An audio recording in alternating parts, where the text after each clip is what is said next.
আপনাদের এই বিষয়ে আর কথা না বলে এবার একটু অন্য কথা বলি, একটু হালকা কথা বলি। কারণ কি বলবো, মেজাজটাই খারাপ।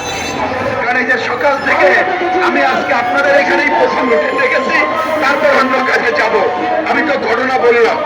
যাই হোক, আর মাঝে গত 2-3 দিন আগে একটা প্রোগ্রাম ছিল, ইলিয়াস জানে, আমাদের দেশের একটা পত্রিকা সমকাল, আপনারা জানেন, তার প্রতিষ্ঠা বার্ষিকীর অনুষ্ঠান ছিল।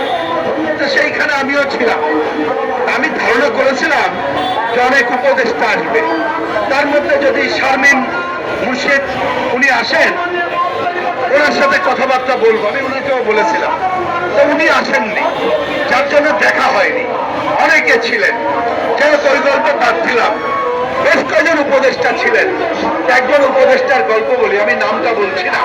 মানে ক্ষমতায় গেলে কি হয় এইটা আপনারা শুনে রাখেন, কারণ এইখানে 2-1 জন সিনিয়র উপদেষ্টা আছেন আমাদের শিক্ষক সমতুল্য।